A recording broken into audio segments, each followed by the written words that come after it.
1900, a private girls' school near Melbourne. The pupils are anticipating the last St. Valentine's Day of the 19th century. Since there are no boys here, the girls exchange valentines with one another. Then they tightly lace their corsets, as required by the rules of Victorian etiquette. Sarah is a quiet, modest orphan who ended up here from an orphanage. Unlike her, the other girls always go home for the holidays.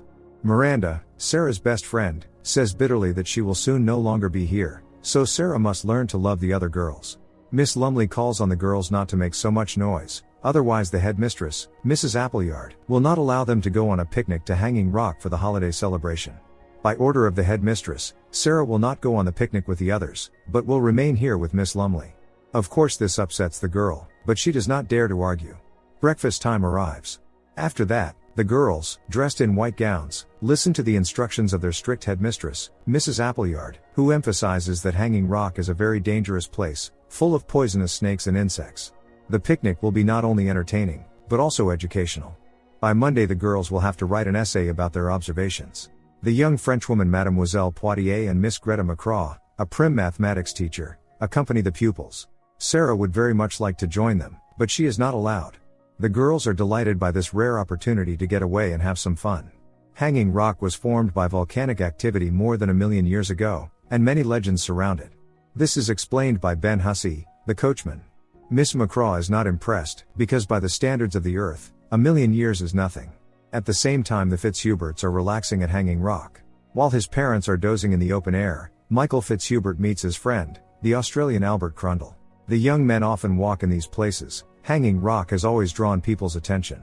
Upon arriving at the spot, the girls waste no time. Miranda cuts the festive heart-shaped cake. Mrs. Appleyard demands that Sarah memorize a poem by Felicia Hemans. The girl refuses, saying that it makes no sense, to which Mrs. Appleyard objects, insisting that she is one of England's finest poetesses. The headmistress gives Sarah half an hour, otherwise punishment will follow. She will be locked in her room. Left alone, the girl speaks the name of her brother Bertie, from whom she was separated. She misses the only person she has left in the world. Ben notices that the watches have stopped at exactly 12 noon. Miss McCraw suggests that it is due to the magnetic field. Compasses and other instruments often fail here. Miranda, Irma and Marion Quaid ask Mademoiselle Poitier for permission to take a walk around the rock while there is still time. The woman allows them. One of the pupils, Edith, who is younger than the others, tags along with the girls. At first glance nothing seems to foretell trouble. Leafing through a book of reproductions of great artists' works, Mademoiselle Poitier says enthusiastically that Miranda is an angel from a painting by Botticelli. Michael and Albert notice the group of girls crossing a stream, and remark that some of them are cute, especially the fair-haired, slender Miranda. She looks like perfection. Michael, intrigued by the girls, decides to follow them without being noticed. The girls continue deeper into the rocky, tree-covered terrain. The fat, clumsy Edith does not want to go any further. She dislikes these rocky outcrops. But the other girls ignore her, and she has no choice but to follow them. Edith is exhausted and lies down on the ground, briefly dozing off. At some point strange things begin to happen to the girls, as if they have fallen under the influence of unknown forces. This affects everyone except Edith, who is bewildered as to why they are barefoot. There is clearly something wrong with this place. The girls walk on along the rocks. Miranda, as if enchanted, says that everything begins and ends at the right time in the right place. Then all the girls lie down on the ground and close their eyes. Mademoiselle Poitier and Miss McCraw begin to worry about the long absence of the pupils, while 3 of them rise in unison. Edith complains that she feels unwell and begs them to go back. But the 3 girls, not reacting to her at all, disappear into a crevice. Edith, screaming loudly, runs back. Dinner time is already approaching, and the girls still have not returned, which makes Mrs. Appleyard anxious. They should not have been delayed. Finally Ben Hussey brings the girls, all but 3, back to the school. Mademoiselle Poitier in tears tells the headmistress that a terrible misfortune has occurred. Miss McCraw remained at the rock. After ordering that all the girls be given hot soup, Mrs. Appleyard speaks with Ben in private. He informs her about the disappearance of 3 pupils among the rocks. The problem is that no one knows for certain what happened. The police arrive. Edith Horton is the only indirect witness, but she was unable to tell them anything useful. She was found sobbing in the bushes, her dress torn. A full-scale search for the girls unfolds at Hanging Rock. Both the police and volunteers take part. Mademoiselle Poitier gives Edith milk to calm her, and together with police officers, tries to find out what actually happened. What frightened her so badly? But the girl remains silent. Above all, Mrs. Appleyard fears the worst, that the girls were attacked. However, according to the police, there are no signs of an assault. Everyone in the area is already gossiping about it. Some believe that outsiders were involved in this story. No one wants to believe that someone local could be capable of anything bad. The police also question Michael, but he cannot recall anything suspicious, only that the girls were walking around Hanging Rock. When Edith begins to feel better, she is included in the search in the hope of picking up the trail of the missing girls. Edith mentions that when she came out of the bushes that day, Miss McCraw was walking toward her, but she looked nothing like usual. The woman was not wearing a skirt, only pantalettes. As she recounts this, Edith is deeply embarrassed, because speaking aloud about such things is improper. This bewilders both Mademoiselle Poitier and Sergeant Bumfer.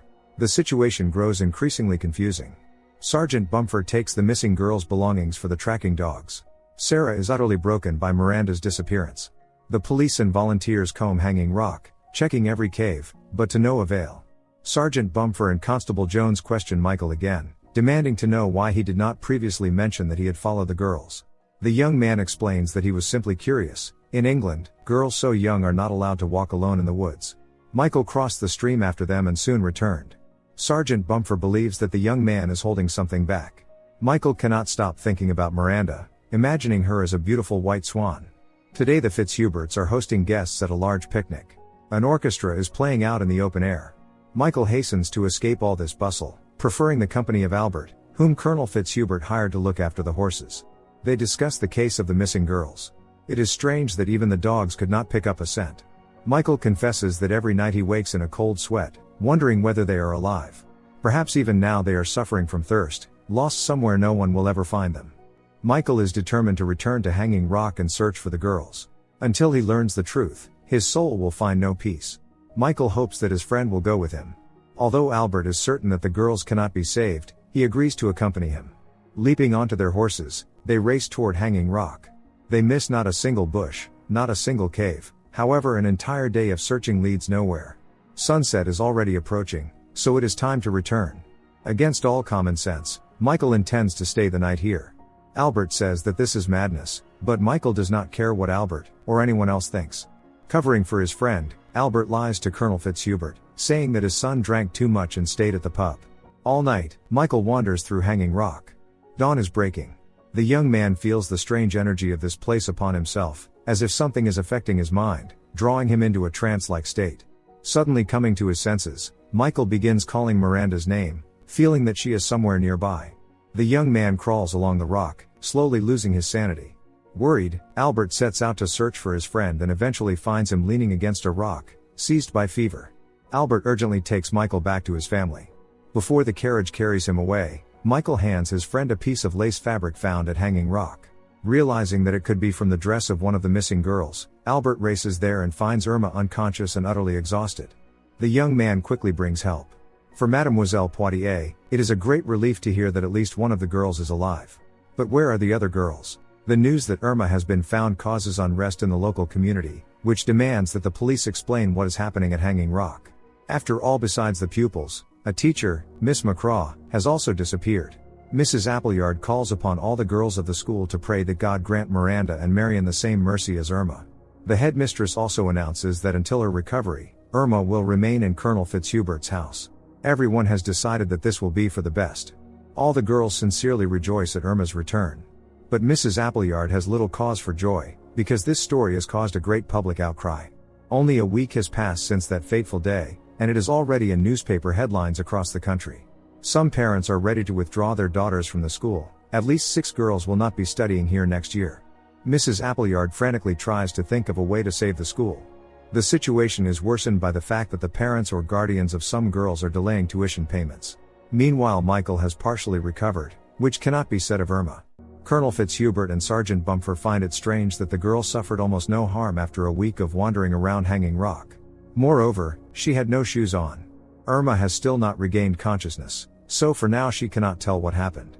At Mrs. Fitzhubert's insistence, their maid tells no one that Irma's corset is missing. The woman does not consider this important. People speculate, suggesting that it might have been a failed kidnapping for ransom. Or perhaps the girls simply fell into an underground cave.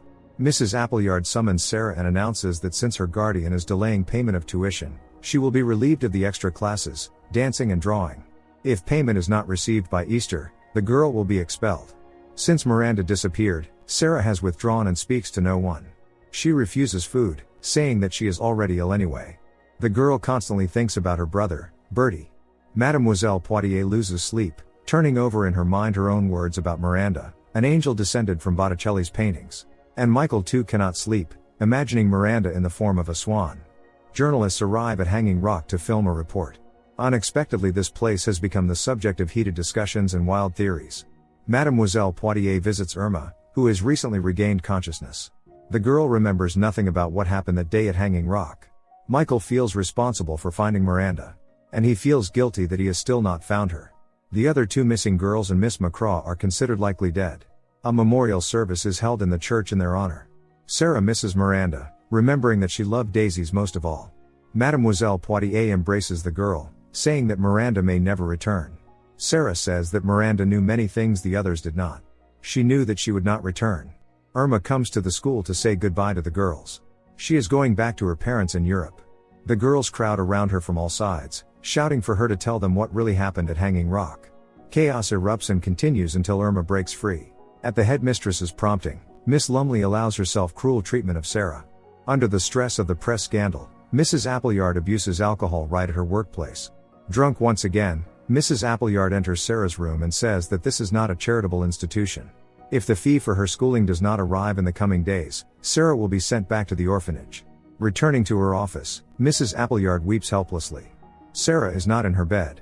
Albert shares his strange dream with Michael. He saw his sister Sarah. Many years ago they were separated at an orphanage, and since then they have known nothing of each other's fate. Mrs. Appleyard tells Mademoiselle Poitiers that she no longer needs to worry about Sarah, because supposedly the girl was taken away by her guardian that very morning. Some of the girls leave the school. Mrs. Appleyard continues to drink heavily, musing aloud in Mademoiselle Poitiers' presence that Hanging Rock has become their personal curse. The headmistress so sorely misses the masculine cast of mind of Miss McCraw. At the same time, the school gardener finds Sarah's body in the greenhouse. She likely jumped, or was pushed. The gardener runs to Mrs. Appleyard's office, where she sits with an impassive expression, dressed in mourning. Soon Mrs. Appleyard's body will be found at the foot of Hanging Rock. The exact circumstances of her death will never be established. Presumably she fell while attempting to climb the rock. The disappearance of Miranda, Marion and Miss McCraw will remain a mystery forever. Don't forget to subscribe to our channel not to miss more exciting new products. Also, the authors will be pleased if you leave your opinion in the comments.